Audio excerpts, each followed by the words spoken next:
Your films prior to this were sort of big special effects films. Was it nice to do something that's smaller and more intimate? It's a lot like the films I did in Australia. Did about 15 films in Australia which were like this, very about 5 or 6 week shoots, very fast, very quick.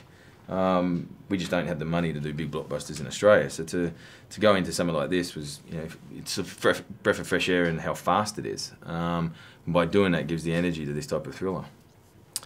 You shot in very claustrophobic conditions with sort of a lot of tension. Does that sort of rub off on you? Yeah, well, we got the luxury to shoot in order, which you don't normally get in films because you're always bouncing around because of locations and stuff. And so at the start you're a happy family, and by the time the Nazi war criminals brought in, the plan goes a bit south. The claustrophobia of the situation and the intensity of the scenes has grown on you over those 5 weeks, so we definitely wanted out of that house. You had some physical scenes in the role. Did you do any sort of training for it? We learned a bit of Krav Maga in order to get the fight scenes a bit right. I tend to get beaten up in them. It's Jess that does all the hitting. But the mindset of that, it's an aggressive self-defense. It's very attacking, and that kind of gives you the mindset of the Mossad agents, that no matter how much they're going to get hurt physically or emotionally and how much that will ripple with everyone else, they're going to achieve their mission no matter what. So that's how it kind of helped me. How challenging is the Israeli accent? Well, look, doing a German on top of an Israeli lilt, on top of a very thick Australian accent is the challenge. And you've got a group of people, one's from England, there's an American actress, New Zealand actor, and an Irish actor, who all happen to be Israeli. It's kind of like a weird joke, but as long as you're all on the same ballpark and the same kind of path, it's okay. You just finished up on Clash of the Titans sequel. Yeah. Right? What can we expect from it? It's Jonathan Liebesman's journey into the mythological world.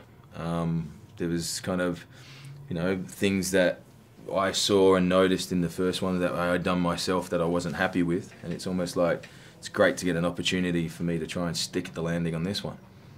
Things you weren't happy with, are you sort of a perfectionist in that regard?